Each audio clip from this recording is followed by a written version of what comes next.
Hails and welcome to Rauta's Reviews. This time we have a reissue, which you might have already figured out. This band needs no introduction, and if it does, not coming from me this time. Everybody knows Behemoth, one of the biggest, maybe the biggest black metal band of all times thus far anyway. So here we are to celebrate one of the reissues from the very band from Poland. Pandemonic Incantations with a nice looking digipak or media book, I guess is the official name of this beautiful crafted double CD release from Metal Blade. A couple of notes. First of all, obviously, I guess everybody with their hands and all that stuff know that Behemoth has a new album out, so the timing is very, very good for this kind of reissue. The second thing worth mentioning is that this particular album hasn't really had an official reissue for years, at least according to Metal Archives, which I think is very correct with this one. So the timing is absolutely very, very good. On top of that, this one is just not a basic reissue. There's plenty to see, plenty to read, plenty to listen. So, is it worth your money? Yes, if you just like the music, of course. Now, before we go on into the music and all, and feature the band, let's take a look at this beautiful packaging.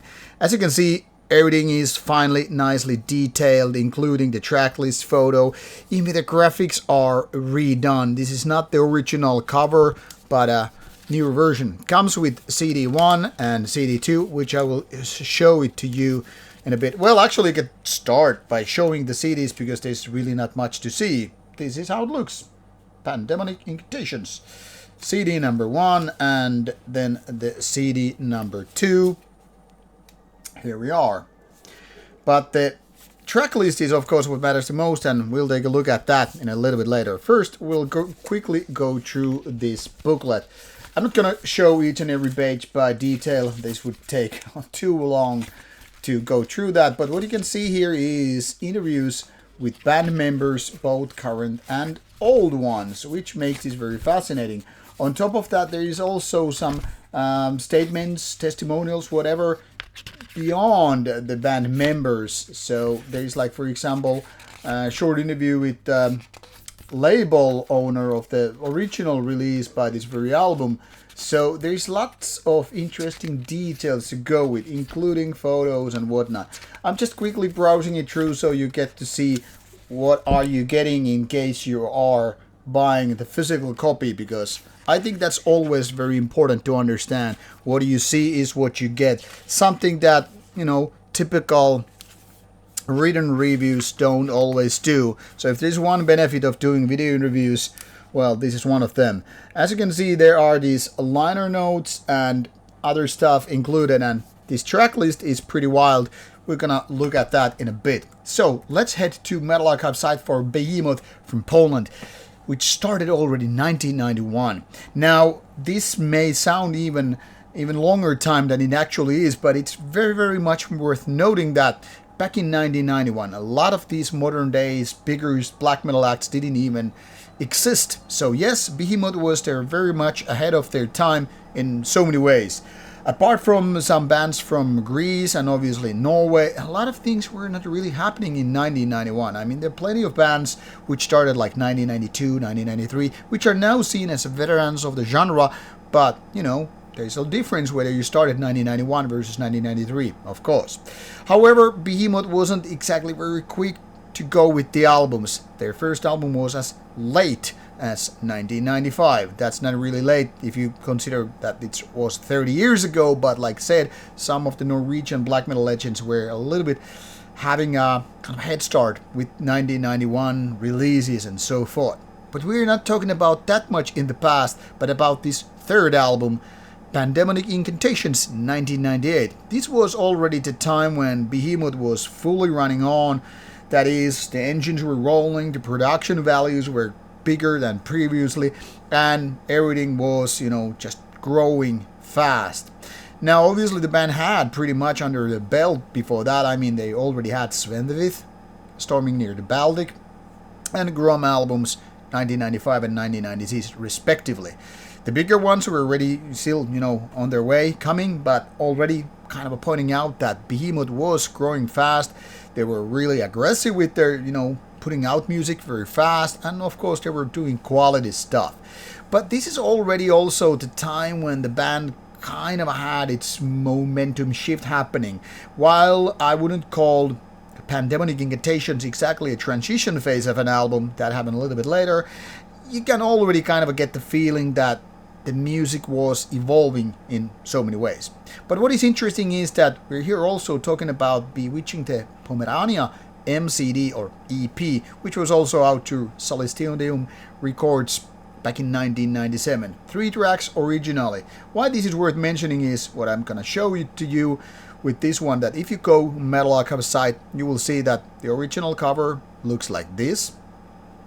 And when you go for this new one, which is 2025 release, I post what I just said, the previous CD was as early as 2002. So we could safely say that this kind of reissue is very, very well accepted and welcome. I mean, it's 23 years since the previous CD version, and on top of that, this is indeed digibook reissue 2 CDs. So when we look at that, you will see not only the cover is now different, but still staying true to the original idea.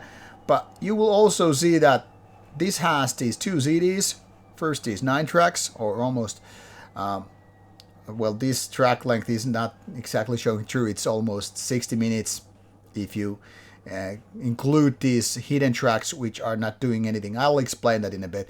And then you have this 35 minutes second album, which features the original MCD which we're talking about, and then some rough mixes. So it's definitely more than your money's worth of stuff. 35 minutes and then this 40 minutes. But let's be honest about it, there is actually 66 tracks on this album, which you can see the additional notes like tracks.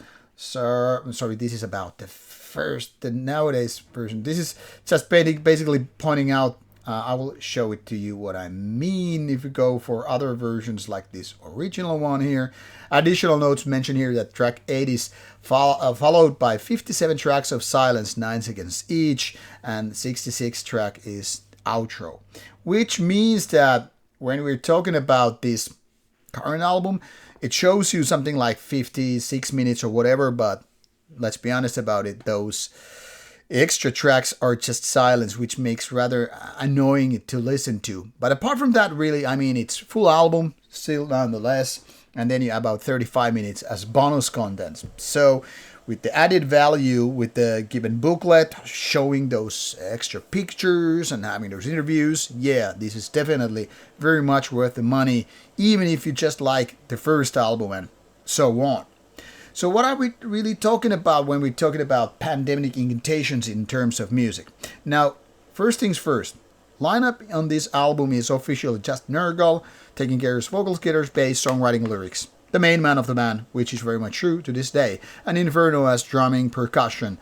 Again, very much this duo is the core of Behemoth. Nowadays, obviously, they are a third member and has been for a long time, but this is what basically defined Behemoth in the first place. Think it like this. This is like James Hetfield and Lars Ulrich of Metallica. The very core. No offense to Kirk Hammett, but hey, third wheel is a third wheel. We're here talking about the motorcycles. Kidding aside, the point here is, it is these 2 guys who made this album more or less, even if there's a session keyboardist, the original one, or very early one anyway.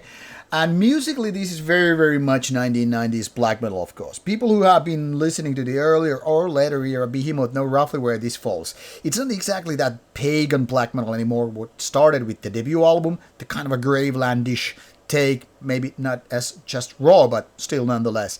But more moving towards something we could call Polish Emperor. I mean, there are these keyboard parts which are nicely executed, but they sound so 90s. And not only 90s, but very, very Norwegian 90s, which then again is pointing out towards In the Nightside Eclipse. So if you have a certain strong Emperor feeling or association with here and there with the album, it's because it is very much pointing to that direction. It's almost to a degree some kind of a homage. Hey, we are inspired by Ember, let's add those layers into the music. You could say in a way that of course there are other bands, including bands like Dimmu Borgir, Gehenna, so forth, but I think mostly these keyboard parts are towards Emperor. But once again, feel free to disagree. Some people might say, actually, it's more about the debut Covenant album and things like that. But what is more important to people to understand, that while the pagan black metal was now a little bit more like a goner in this album, this is still nowhere near where Behemoth would later on move, and that is their death metal era. So like I said, this is not exactly a transition album in a way, but still kind of having evolved from that, you know, more pagan kind of a thing, which is borderline folkier in a way, but not definitely not even near that, you know, that metallic era. So it's very much in a way kind of a typical 1990s, especially the mid-90s kind of a black metal release, where you have these guitar melodies, sometimes catchy, you have fast tempo, and then you have these keyboard parts to kind of alleviate the, you know, violent mood. I mean, we're not talking about Panzer Division Marduk kind of stuff here, even with the faster parts and all. So we are kind of having this, let's take a little bit of that Ember stuff and keyboards and create those atmospheric parts while maintaining some kind of aggression and, you know, not exactly violence, but intensity of the given time with black metal. So if this sounds a little bit like early 90s as opposed to early 2000s or late 90s in terms of creating black metal release, well, it is what it is. It's a product of its time. So in a way, even this was more like a late 90s release, it has this early to mid 90s feeling when it comes to, you know, the songwriting as well as maybe production. The production is actually pretty good here. I mean, you can clearly hear when you're listening to the album that the band has already, you know, kind of understood what they are doing, what kind of production they want. So it's not like it's super polished or anything, but it's far from being kind of a raw or like demo-ish in so many ways. So it's a very, very well-balanced album. Nergal's vocals are probably a little bit more high-pitchy on this album than later on, but that also comes with, you know, age and experience. Sometimes vocal styles change by intention, and sometimes it's because, you know, our vocal chords change over the years. So whatever you do in your 20s, it's different in your 50s. I'm talking from experience because being there, done that. And mind you, Nergal is roughly the same age as me, if I remember correctly, a tad bit younger. So at the time of this release, you know, he has been closer to 20s than 30s. So there is also that. And all these things combined, you get kind of a listen and feel like this is very, very much Behemoth-like, especially if you have been listening to the early era Behemoth. The step from this to whatever they did with the death metal era and later on, they're obviously very, you know, easy to recognize and see the change over the years and all that stuff, but that's a different story. When it comes to the second album featuring the mentioned MCD, well, these are very much hand in hand in given style. Obviously, these were released back to back, so obviously the style change is not really audible. I mean, they are more like siblings. First, you got this MCD and then the full album, and they are very, very much coming from the same era. Of course, even when these are mentioned, the 1997 versions. So all in all, it's definitely an interesting piece of Polish black metal from the 90s, or black metal from the 90s in general, and this new digibook reissue is just beautiful, and it's filled with lots of information, as you probably already noticed. So can I give my recommendation to this version? Very, very much so. I think this kind of shows that when proper amount of love and understanding and passion is put into one release, this is what you get. Way better than the original. Obviously, originals have certain kind of a value because they were limited editions and copies and all that stuff. So if you're more like a collector, obviously you want your first edition because they have this limited edition first print feel and price and all. But if you care more about the music and the extra stuff added, I would say you can safely sell your original copy and replace it with this one, because this is so much more. So from a fan perspective, I would say definitely this one or the original one. But I get both sides of the story. There are these collectors, and then there are those like me who want more, because more is more. Or if you're a real special collector, you will obviously want to have both ones, the original copy and this one, because neither is removing anything from the other and so on. So definitely very, very beautiful packaging, great release, great job from Metal Blade. This is how I want my reissues to be done. So if I can have my 1 cent on the very topic, yeah, please do have more of these coming in the future as well. Thank you. Links are provided in the description box. You can start listening to Behemoth's music from the streaming services, and if you liked it, go fucking buy it. Thanks, and see you soon with more reviews coming your way. Bye.